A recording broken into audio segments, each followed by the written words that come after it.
ബിസ്മില്ലാഹി റഹ്മാനി റഹീം. അൽഹംദുലില്ലാഹി റബ്ബിൽ ആലമീൻ. വസല്ലല്ലാഹു അലാ നബീന മുഹമ്മദിൻ വഅലാ ആലിഹി വസഹ്ബിഹി അജ്മഈൻ. അമ്മാ ബഅദ്. പ്രിയമുള്ള ഖുർആൻ പഠിതാക്കളെ, അസ്സലാമു അലൈക്കും വറഹ്മത്തുള്ളാഹി. പരിശുദ്ധ ഖുർആനിലെ 59-ാം അധ്യായം സൂറത്തുൽ ഹശ്റാണ് നമ്മൾ പഠിച്ചുകൊണ്ടിരിക്കുന്നത്. ഈ സൂറത്തിലെ 22 ആയത്തുകൾ ഇതിനകം നമ്മൾ മനസ്സിലാക്കി. ഇന്ന് ഇൻഷാ അല്ലാഹ് 23-ാമത്തെ ഒരു ആയത്ത് നമുക്ക് നോക്കാം. അഊദു ബില്ലാഹി മിനശ് ശൈത്വാനിർ റജീം. ഹുവല്ലാഹുല്ലസീ ലാ ഇലാഹ ഇല്ലാ ഹുവൽ മലിക്കുൽ ഖുദ്ദൂസുസ് സലാമുൽ മുഅ്മിനുൽ മുഹൈമിനുൽ അസീസുൽ ജബ്ബാറുൽ മുതകബ്ബിർ സുബ്ഹാനല്ലാഹി അമ്മാ യുശ്രികൂൻ. കഴിഞ്ഞ ദിവസം നമ്മൾ മനസ്സിലാക്കി, അള്ളാഹുവിനെ പരിചയപ്പെടുത്തുകയാണ്. അള്ളാഹു രഹസ്യവും പരസ്യവും അറിയുന്നവനാണ്, ദൃശ്യവും അദൃശ്യവും അറിയുന്നവനാണ്. അവൻ റഹ്മാനും റഹീമുമാണ്. ശേഷം വീണ്ടും അള്ളാഹു പറയുന്നു, ഹുവല്ലാഹുല്ലസീ ലാ ഇലാഹ ഇല്ലാ ഹുവ. ഈ ഹുവല്ലാഹു എന്നുള്ള ഇതേ രൂപത്തിൽ തന്നെയാണ് തൊട്ട് മുമ്പത്തെ ആയത്തുള്ളത്, ഇനി വരാൻ പോകുന്ന ആയത്തുള്ളത്. അവസാനത്തെ 3 ആയത്തുകൾ തുടങ്ങുന്നത് ഹുവല്ലാഹു വെച്ചിട്ടാണ്. ഹുവല്ലാഹു, ഹുവ അവൻ, അള്ളാഹു അള്ളാഹു ആകുന്നു, അല്ലെങ്കിൽ അവനാകുന്നു അള്ളാഹു, അവനാണ് അള്ളാഹു. അല്ലസീ എന്ന് പറയുമ്പോൾ ഇനി ആ അവൻ അള്ളാഹു എങ്ങനെയുള്ളവനാണ് എന്നുള്ളത് ഒന്നുകൂടെ വിശദീകരിക്കുകയാണ്, അല്ലെങ്കിൽ അതിൻ്റെ വിശേഷണം പറയുകയാണ്. ഇങ്ങനെയുള്ളവനായ അള്ളാഹു എന്ന്. അപ്പോൾ അല്ലസീ എന്ന് പറയുമ്പോൾ അങ്ങനെയുള്ളവനായ, അല്ലെങ്കിൽ അങ്ങനെയുള്ളവൻ, അങ്ങനെയുള്ളതായ. ലാ ഇലാഹ, ഇലാഹ് ആരാധ്യൻ. ലാ ഇലാഹ ആരാധ്യൻ ഇല്ല, അല്ലെങ്കിൽ യാതൊരു ആരാധ്യനും ഇല്ല. ഇല്ലാ ഹുവ, ഇല്ലാ അല്ലാതെ, ഹുവ അവൻ, ഇല്ലാ ഹുവ അവനല്ലാതെ, അവനല്ലാതെ മറ്റ് യാതൊരു ആരാധ്യനും ഇല്ല. അതിൻ്റെ മുമ്പിലാണ് അലസീ ഉള്ളത്. അപ്പോൾ അങ്ങനെയുള്ളവനായ, അവനല്ലാതെ മറ്റൊരു ആരാധ്യനും ഇല്ലാത്തവനായ ഹു അള്ളാഹു, അവനാകുന്നു അള്ളാഹു, അങ്ങനെയുള്ളവനായ അവനാകുന്നു അള്ളാഹു. ഇനി ആ അള്ളാഹുവിൻ്റെ പ്രത്യേകതകൾ, വിശേഷണങ്ങളാണ് പിന്നീട് പറയുന്നത്. അള്ളാഹുവിൻ്റെ പേരുകളാണ് പറയുന്നത്. അൽ മലിക്കു, മലക്ക എന്ന് പറഞ്ഞാൽ ഉടമപ്പെടുത്തി, അധീനപ്പെടുത്തി എന്നൊക്കെയാണ്. മലിക് എന്ന് പറഞ്ഞാൽ രാജാവ്, മാലിക് എന്ന് പറഞ്ഞാൽ ഉടമസ്ഥൻ. ഈ പദമൊക്കെ നമ്മൾ ചെറിയ സൂറത്തുകളിലും ഇതിനു മുമ്പ് വന്ന സൂറത്തുകളിലൊക്കെ പഠിച്ചതാണ്. സൂറത്തുൻ നാസിൽ തന്നെ മലിക്കിന്നാസ് അവിടെ നമ്മൾ പറഞ്ഞിട്ടുണ്ട്. മാലിക്കി യൗമിദ്ദീൻ, അതേപോലെ സൂറത്തുൽ മുൽക്കൊക്കെ നമ്മൾ പഠിച്ചപ്പോൾ ഈ പദം പരിചയപ്പെട്ടതാണ്. അപ്പോൾ അൽ മലിക്കു എന്ന് പറഞ്ഞാൽ രാജാധികാരി. അൽ ഖുദ്ദൂസ്, ഖദ്ദസ എന്ന് പറഞ്ഞാൽ പരിശുദ്ധനാക്കി എന്നാണ്. തഖദ്ദസ പരിശുദ്ധനായി, ഖുദ്സ് പരിശുദ്ധം, വിശുദ്ധം. ബൈത്തുൽ മുഖദ്ദിസ് ഒക്കെ നമ്മൾ പറയാറുണ്ടല്ലോ. അപ്പോൾ അൽ ഖുദ്ദൂസ് എന്ന് പറഞ്ഞാൽ പരമപരിശുദ്ധൻ, അങ്ങേയറ്റത്തെ വിശുദ്ധൻ. അസ്സലാം, സെലിമ എന്ന് പറഞ്ഞാൽ രക്ഷപ്പെട്ടു, സുരക്ഷിതനായി എന്നൊക്കെയാണ്. അസ്സലാം എന്ന് പറഞ്ഞാൽ രക്ഷ. അൽ മുഅ്മിൻ, ആമന വിശ്വസിച്ചു, അല്ലെങ്കിൽ അഭയം നൽകി. അൽ മുഅ്മിൻ, സാധാരണഗതിയിൽ മുഅ്മിൻ എന്ന് പറഞ്ഞാൽ നമ്മൾ വിശ്വാസി എന്ന അർത്ഥം കൊടുക്കാറുണ്ട്, അല്ലേ? അഭയം കിട്ടിയവൻ, അല്ലെങ്കിൽ നിർഭയത്വം നൽകപ്പെട്ടവൻ എന്നൊക്കെ. പക്ഷെ അത് സന്ദർഭത്തിനനുസരിച്ച് നമ്മൾ മനസ്സിലാക്കണം. അള്ളാഹുവിനെ കുറിച്ച് പറയുമ്പോൾ അഭയം കിട്ടിയവൻ എന്നല്ല, അഭയം നൽകുന്നവൻ. നിർഭയത്വം നൽകപ്പെട്ടവൻ എന്നല്ല, നിർഭയത്വം നൽകുന്നവൻ. അപ്പോൾ ആ രൂപത്തിലാണ് അർത്ഥം കൊടുക്കുക. അൽ മുഅ്മിൻ, അഭയം അല്ലെങ്കിൽ നിർഭയത്വം നൽകുന്നവൻ. അൽ മുഹൈമിൻ, ഹൈമന എന്ന് പറഞ്ഞാൽ മേൽനോട്ടം വഹിച്ചു എന്നാണ്. അൽ മുഹൈമിൻ, മേൽനോട്ടം വഹിക്കുന്നവൻ, മേലന്വേഷണം നടത്തുന്നവൻ. അൽ അസീസ്, അസീസ് എന്ന് പറഞ്ഞാൽ പ്രതാപശാലി, അല്ലെങ്കിൽ അജയ്യൻ, എല്ലാറ്റിനെയും അതിജയിച്ച് നിൽക്കുന്നവൻ, പരാജയപ്പെടുത്താൻ കഴിയാത്തവൻ, എപ്പോഴും എല്ലാറ്റിലും വിജയിച്ച് നിൽക്കുന്നവൻ, പ്രതാപമുള്ളവൻ. അൽ ജബ്ബാർ, ജബറ എന്ന് പറഞ്ഞാൽ കേട് തീർത്തു, എന്തെങ്കിലുമൊക്കെ ഒരു കേടുണ്ടെങ്കിൽ ആ കേട് തീർത്തു, അല്ലെങ്കിൽ പരിഹരിച്ചു, ഒരു പ്രശ്നമുണ്ടെങ്കിൽ അതിന് പരിഹാരം നൽകി. അൽ ജബ്ബാർ എന്ന് പറഞ്ഞാൽ പരമാധികാരി അല്ലെങ്കിൽ സ്വേച്ഛാധിപതി, അടക്കി ഭരിക്കുന്നവൻ, എന്തും ബലം കൊണ്ട് ശരിയാക്കാൻ കഴിയുന്നവൻ. അൽ മുതകബ്ബിർ, കബീർ നമുക്കറിയാലോ, കബീർ വലുത് അല്ലേ. തകബ്ബറ എന്ന് പറഞ്ഞാൽ അഹങ്കാരം നടിച്ചു എന്നർത്ഥമുണ്ട്, അല്ലെങ്കിൽ വലിപ്പം നടിച്ചു, വലിപ്പം കാണിച്ചു, മഹത്വം കാണിച്ചു, ഔന്നിത്യം കാണിച്ചു എന്നുള്ള അർത്ഥമൊക്കെയാണ്. അൽ മുതകബ്ബിർ മഹത്വശാലി, മഹത്വം കാണിക്കുന്നവൻ, അല്ലെങ്കിൽ ഔന്നിത്യമുള്ളവൻ. സുബ്ഹാനല്ലാഹ്, ശരിക്കും ഈ സുബ്ഹാൻ എന്നുള്ള പദം ഒരു ഇസ്മാണ്, ഒരു നാമാണ്, ഒരു പേരാണ്. അതിൻ്റെ മുമ്പിൽ ശരിക്കൊരു ക്രിയ ഒളിഞ്ഞിരിക്കുന്നുണ്ട്. ഞാൻ പരിശുദ്ധപ്പെടുത്തുന്നു. എന്ത്? സുബ്ഹാനല്ലാഹ്, അള്ളാഹുവിൻ്റെ പരിശുദ്ധിയെ. ശരിക്കും ആ സുബ്ഹാൻ എന്ന് പറഞ്ഞാൽ പരിശുദ്ധി അല്ലെങ്കിൽ പരിശുദ്ധിയെ വാഴ്ത്തൽ എന്നുള്ള രൂപത്തിലൊക്കെയാണ് അർത്ഥം കൊടുക്കുക. അപ്പോൾ ഒരു വാഴ്ത്തൽ, ഞാൻ വാഴ്ത്തുന്നു, അവിടെ ആ വാഴ്ത്തുന്നു എന്നുള്ളതിനുള്ള ക്രിയ അവിടെ ഒളിഞ്ഞിരിക്കുകയാണ്. അത് നമ്മൾ മനസ്സിലാക്കണം. അവിടെ ആ ഒരു ക്രിയ ഒളിഞ്ഞിരിക്കുന്നുണ്ട്. വാഴ്ത്തുന്നു എന്ത്? സുബ്ഹാനല്ലാഹ്, അള്ളാഹുവിൻ്റെ ആ ഒരു പരിശുദ്ധിയെ, അല്ലെങ്കിൽ അള്ളാഹുവിൻ്റെ ആ ഒരു പ്രകീർത്തനം ഞാൻ പ്രകീർത്തനം ചെയ്യുന്നു. ആ രൂപത്തിലാണ് വരിക. സുബ്ഹാനല്ലാഹ് നമുക്ക് ഒന്നിച്ചിങ്ങനെ അർത്ഥം കൊടുത്താൽ മതി. അള്ളാഹു മഹാപരിശുദ്ധൻ, അല്ലെങ്കിൽ അള്ളാഹുവിനെ പരിശുദ്ധപ്പെടുത്തുന്നു. അമ്മ യുശിരിക്കൂൻ, അമ്മ എന്നുള്ളത് ശരിക്ക് അൻ എന്നുള്ളതിൻ്റെ കൂടെ മാ എന്ന് ചേർന്നതാണ്. അത് രണ്ട് തരത്തിലുള്ള മാ ചേരുമ്പോൾ രണ്ട് വ്യത്യസ്ത രൂപത്തിലാണ് അതിൻ്റെ കൂടിച്ചേരലിന് ശേഷമുള്ള പദം വരിക. ചോദ്യത്തിന് വേണ്ടിയിട്ടുള്ള മാ എന്ന് ചേർന്നാൽ അമ്മ, നീട്ടാതെയാണ് വരിക, അമ്മ. അവിടെയാണ് നമ്മൾ അമ്മ എത്തസാലോ എന്ന് പഠിച്ചപ്പോൾ പറഞ്ഞിരുന്നു. അതേസമയത്ത് ചോദ്യത്തിന് വേണ്ടി അല്ലാത്ത മാ എന്നുള്ളത് ചേരുമ്പോൾ, അത്, യാതൊന്ന് എന്നുള്ള അർത്ഥത്തിലൊക്കെ ചേരുമ്പോൾ അമ്മ എന്നുള്ള രൂപത്തിൽ വരും. അപ്പോൾ അൻ പ്ലസ് മാ എന്നാണ് അമ്മ എന്നായി മാറിയത്. അൻ എന്ന് പറഞ്ഞാൽ അതിനെക്കുറിച്ച്, അതിനെ സംബന്ധിച്ച് എന്നൊക്കെയാണ് അർത്ഥം. മാ എന്ന് പറഞ്ഞാൽ യാതൊന്ന്.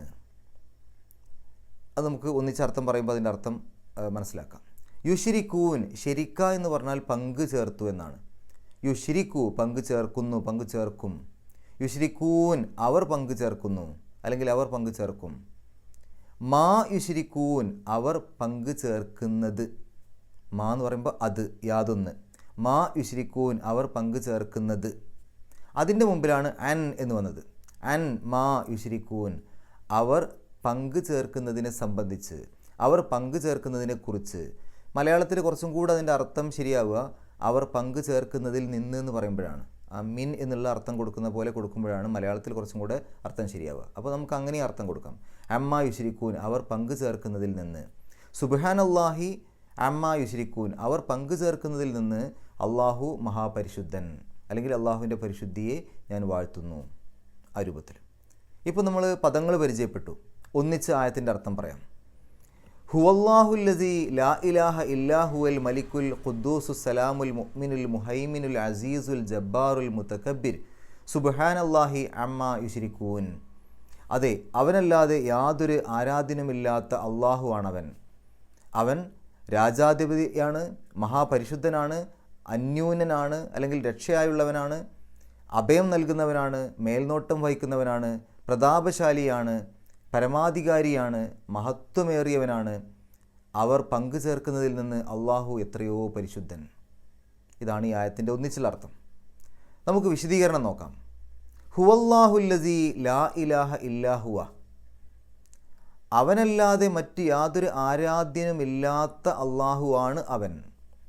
അപ്പോൾ നിങ്ങൾ അന്വേഷിച്ചു കൊണ്ടിരിക്കുന്ന ആ അള്ളാഹു, ഹുവല്ലാഹു, അവനാണ് ഈ അള്ളാഹു. നിങ്ങൾ അന്വേഷിച്ചു കൊണ്ടിരിക്കുന്ന ഒരു അള്ളാഹു ഉണ്ടല്ലോ, ആ അള്ളാഹു ഇവനാണ്.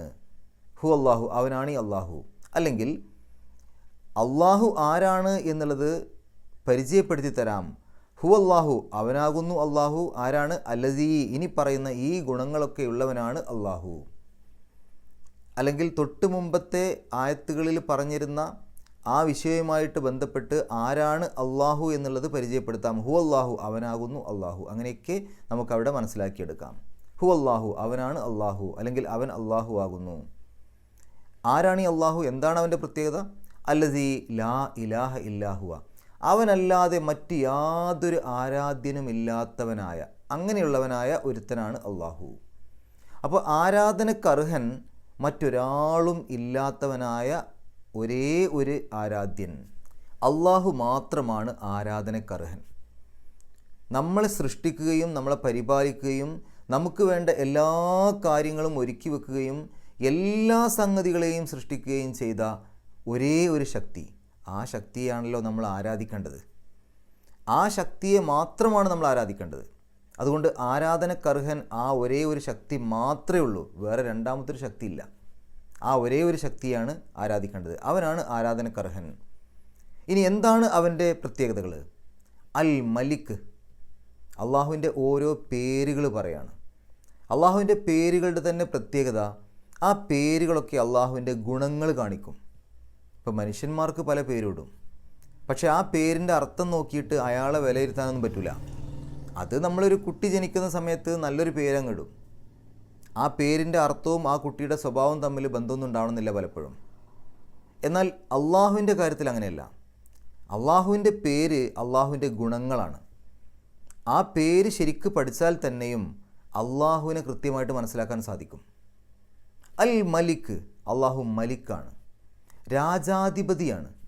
ഏതെങ്കിലും ഒരു പ്രത്യേക രാജ്യത്തിൻ്റെ രാജാവല്ല, ഒന്നിച്ചുള്ള സർവ്വചരാചരങ്ങളുടെയും ഈ കാണുന്ന പ്രപഞ്ചത്തിൻ്റെ ഒന്നിച്ചുള്ള രാജാധികാരി. ആ അള്ളാഹുവിൻ്റെ അടുത്താണ് ഈ കാണുന്ന മുഴുവൻ സംഗതികളുടെയും നിയന്ത്രണം. അവനാണ് അതിൻ്റെ അധിപൻ. അവന് തോന്നിയ പോലെ എന്തൊക്കെയോ ചെയ്യാണോ? അല്ല. അൽ ഖുദ്ദൂസ്, അവൻ പരമപരിശുദ്ധനാണ്, അനീതി കാണിക്കാത്തവനാണ് അവൻ. പലപ്പോഴും അധികാരം ഒന്നിച്ച് കിട്ടിക്കഴിഞ്ഞാൽ പിന്നീട് ആ അധികാരിയുടെ കീഴിൽ വരുന്നവരെ വേണ്ട രൂപത്തിൽ പരിഗണിക്കാത്ത ആളുകളുണ്ട്, അവർക്ക് വേണ്ടതൊന്നും ചെയ്തു കൊടുക്കാത്ത ആളുകളുണ്ട്. പക്ഷേ അള്ളാഹു അങ്ങനെയല്ല. അള്ളാഹു എല്ലാറ്റിനെയും അടക്കി ഭരിക്കുന്നവനായ രാജാധിപതിയാണ്. പക്ഷേ ആ രാജാധിപതി എല്ലാവരോടും നീതി കാണിക്കുന്നവനും എല്ലാവരെയും ഏറ്റവും കൂടുതൽ സ്നേഹിക്കുന്നവനും എല്ലാവർക്കും വേണ്ട എല്ലാ കാര്യങ്ങളും കാരുണ്യവും എല്ലാം ചെയ്തു കൊടുക്കുന്നവനുമാണ്. പരമപരിശുദ്ധനാണ്, മായം കലരാത്തവനാണ് എന്നർത്ഥം. എപ്പോഴാണ് നമ്മൾ പരിശുദ്ധി എന്ന് പറയാം? അതിനകത്ത് വേറെ ഒന്നും ചേരാതിരിക്കുമ്പോൾ, മറ്റൊരു മായവും കലരാതിരിക്കുമ്പോൾ. അള്ളാഹു എന്നുള്ളത് യാതൊരു മായവും കലരാത്ത പരമപരിശുദ്ധനാണ്, എല്ലാവർക്കും എല്ലാ നീതിയും എല്ലാ കാര്യങ്ങളും ചെയ്തു കൊടുക്കുന്നവൻ. മാത്രമല്ല അസ്സലാം, രക്ഷയാണ് അള്ളാഹു. അള്ളാഹു രക്ഷപ്പെടുത്തുന്നവനാണ് എന്ന് പറയുന്നതിന് പകരം അള്ളാഹു രക്ഷയാണ് എന്ന് പറഞ്ഞത് വല്ലാത്തൊരു പദപ്രയോഗമാണ്. നിങ്ങൾ ആലോചിച്ച് നോക്കൂ, നമ്മൾ ഒരാളെക്കുറിച്ച് അവന് നല്ല സൗന്ദര്യമുണ്ട് അല്ലെങ്കിൽ അവൻ സൗന്ദര്യവാനാണ് എന്ന് പറയുന്നതിന് പകരം അവനാണ് സൗന്ദര്യം എന്നാണ് പറഞ്ഞാലോ, ആ സൗന്ദര്യത്തിൻ്റെ മുഴുവൻ കാര്യങ്ങളും അടങ്ങി, പിന്നെ അതിൽ രണ്ടാമത്തൊരു ചർച്ചയില്ല. അതേപോലെ അള്ളാഹു രക്ഷയാണ് എന്ന് പറഞ്ഞാൽ എന്താണ് രക്ഷ എന്നുള്ളത് ഇനി പറയേണ്ട ആവശ്യമില്ല. അള്ളാഹു ആണ് രക്ഷ, പിന്നെ രക്ഷ മറ്റൊരു സ്ഥലത്തു നിന്ന് വരില്ല, അല്ലെങ്കിൽ മറ്റൊരാൾക്കും അതിനേക്കാൾ അപ്പുറം എന്തെങ്കിലും ഒന്നും ചെയ്യാൻ കഴിയില്ല. നമ്മെ രക്ഷപ്പെടുത്താൻ കഴിവുള്ളവൻ അള്ളാഹു മാത്രമാണ്. അള്ളാഹു എല്ലാ ന്യൂനതകളിൽ നിന്നും രക്ഷപ്പെട്ടവനുമാണ്. രക്ഷപ്പെട്ടവൻ എന്നുള്ളത് പറയുന്നത് യാതൊരു ന്യൂനതയും ഇല്ലാത്തവൻ എന്ന ഉദ്ദേശത്തിലാണ്.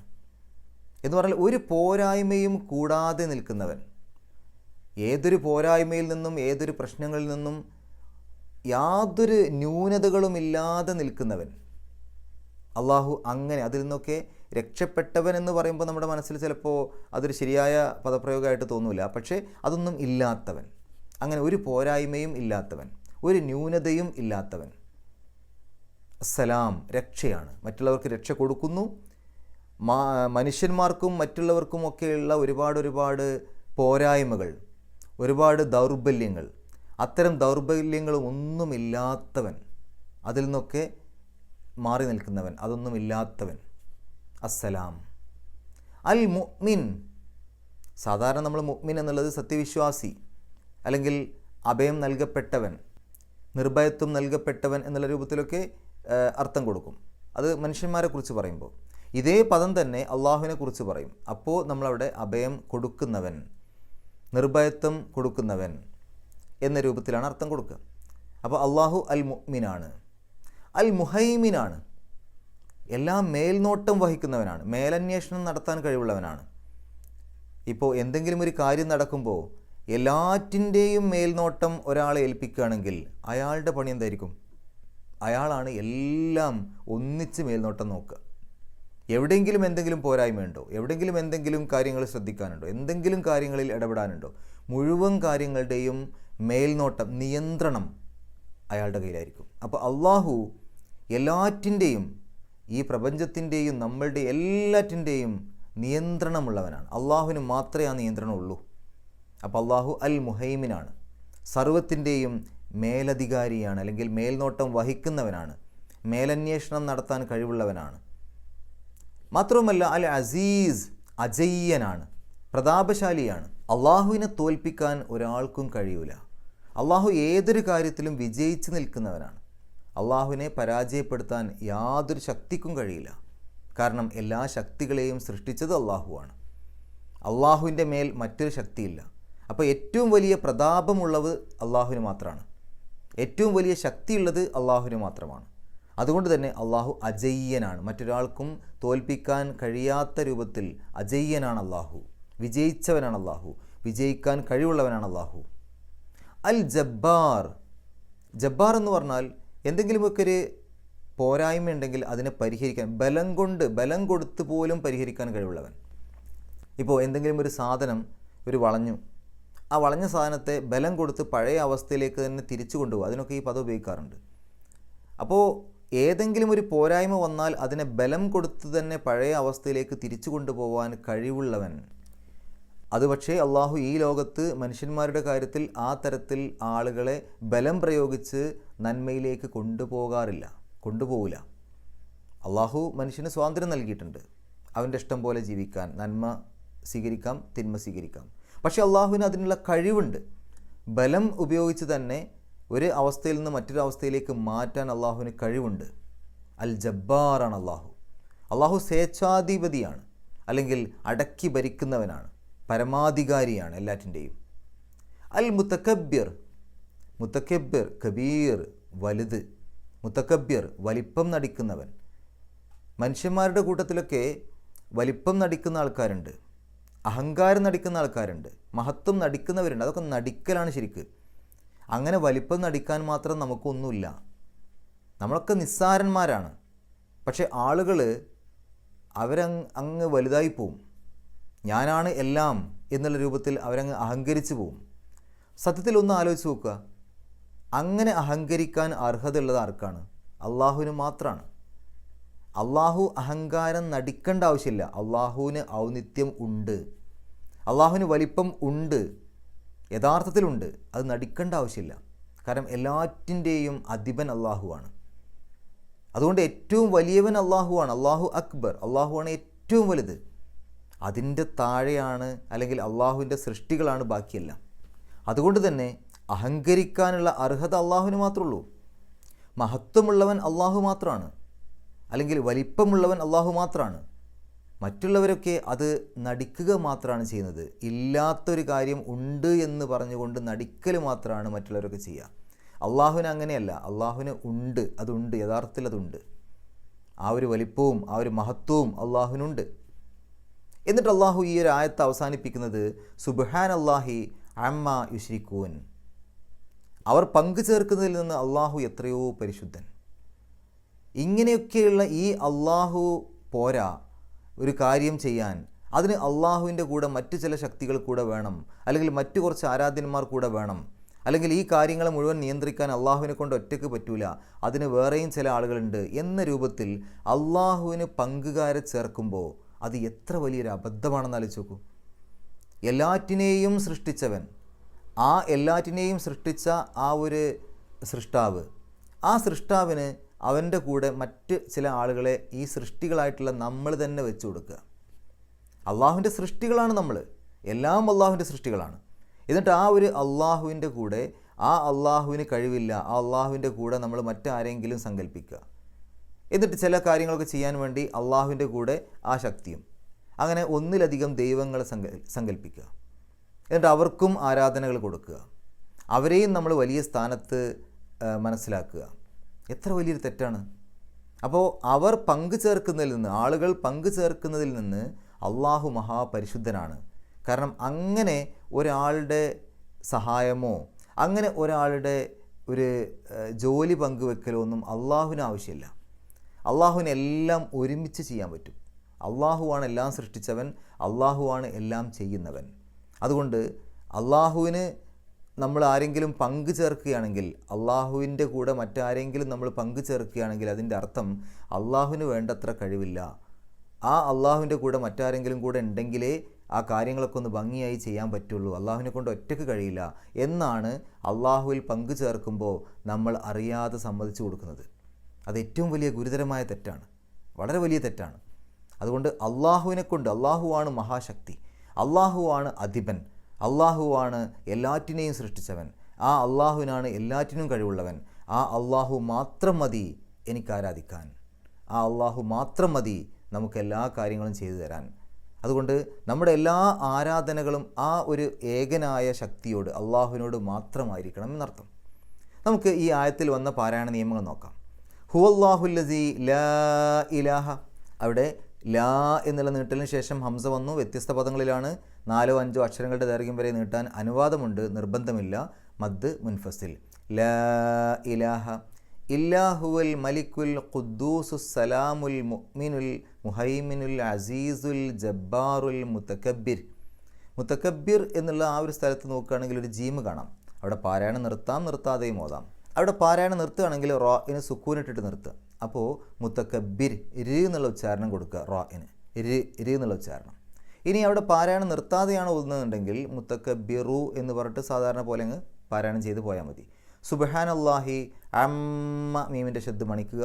യുശ്രിക്കൂൻ അവസാനത്തെ നൂന് സുക്കൂന്, തൊട്ട് മുമ്പത്തെ നീട്ടൽ 6 അക്ഷരങ്ങളുടെ ദൈർഘ്യം വരെ നീട്ടാൻ അനുവാദമുള്ള മദ് ആരിദ്. നമുക്ക് ഈ ആയത്തൊന്ന് പാരായണം ചെയ്യാം, ശേഷം ഗ്രാമർ പറയാം. അഊദു ബില്ലാഹി മിനശ് ശൈത്വാനിർ റജീം. ഹുവല്ലാഹുല്ലസീ ലാ ഇലാഹ ഇല്ലാ ഹുവൽ മലിക്കുൽ ഖുദ്ദൂസുസ് സലാമുൽ മുഅ്മിനുൽ മുഹൈമിനുൽ അസീസുൽ ജബ്ബാറുൽ മുതകബ്ബിർ സുബ്ഹാനല്ലാഹി അമ്മാ യുശ്രിക്കൂൻ. ഗ്രാമർ നോക്കുകയാണെങ്കിൽ ഒന്ന് ഹുവല്ലാഹു എന്ന് പറഞ്ഞിട്ടാണ് ഈ ആയത്ത് തുടങ്ങുന്നത്. ഇവിടെ പറഞ്ഞ ആ ഒരു അള്ളാഹു എന്നുള്ള പദത്തിൻ്റെ സിഫത്ത് അല്ലെങ്കിൽ നഅത്ത്, അതിൻ്റെ വിശേഷണമാണ് പിന്നീട് പറയുന്ന പല പദങ്ങളും. അവിടെ നമ്മൾ നോക്കിയാൽ കാണാൻ പറ്റും. അൽ മലിക്ക്, അൽ ഖുദ്ദൂസ്, അസ്സലാം, അൽ മുഅ്മിന്, അൽ മുഹൈമിന്, അൽ അസീസ്, അൽ ജബ്ബാർ, അൽ മുതകബ്ബിർ. ഇത്രയും പദങ്ങൾ ആ ഒരു അള്ളാഹു എന്നുള്ളതിൻ്റെ സിഫത്താണ്, അതിൻ്റെ വിശേഷണമാണ്. പിന്നീട് സുബ്ഹാനല്ലാഹി എന്ന് പറഞ്ഞ സ്ഥലത്ത് നമ്മൾ പറഞ്ഞിരുന്നു, അവിടെ ഒരു ഫിയൽ, ഒരു ക്രിയ, ഒരു വെർബ് അവിടെ ഒളിഞ്ഞിരിക്കുന്നുണ്ട്. അപ്പോൾ ഒരു പരിശുദ്ധിയെ വാഴ്ത്തുന്നു എന്ന രൂപത്തിലാണ് ഉണ്ടാവുക. മഫ്ഊൽ മുത്തലഖാണ് സുബ്ഹാന എന്നുള്ള പദം. നമ്മൾ പറയാറില്ലേ ഒരു അടി അടിച്ചു, അവിടെ ആ അടിച്ചു എന്നുള്ളത് വന്നിട്ടില്ല, ഇവിടെ വന്നിട്ടില്ല. ഒരു അടി എന്നുള്ള ഭാഗമാണ് വന്നിട്ടുള്ളത്. എന്ന് പറഞ്ഞാൽ ഒരു പരിശുദ്ധിയെ വാഴ്ത്തുന്നു, അവിടെ വാഴ്ത്തുന്നു എന്നുള്ള ക്രിയ വന്നിട്ടില്ല. ഒരു പരിശുദ്ധിയെ വാഴ്ത്തൽ എന്നുള്ള രൂപത്തിൽ സുബ്ഹാന വന്നിട്ടുണ്ട്. അപ്പോൾ സുബ്ഹാന എന്നുള്ളത് മഫ്ഊൽ മുത്തലഖാണ്, അതുകൊണ്ടാണ് അതിന് നെസ്ബ് കിട്ടിയത്, സുബ്ഹാന എന്നെഴുതിയത് അതുകൊണ്ടാണ്.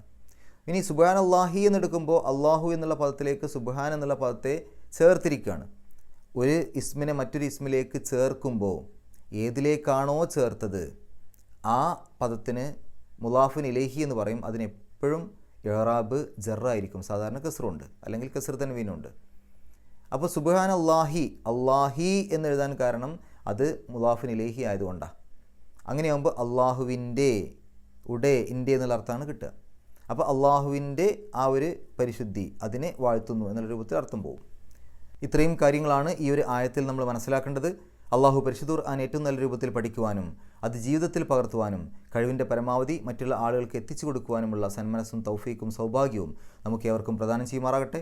വാഹിർ ദവാൻ അൽഹംദുലില്ലാഹി റബ്ബിൽ ആലമീൻ. അസ്സലാമു അലൈക്കും വറഹ്മത്തുള്ളാഹി.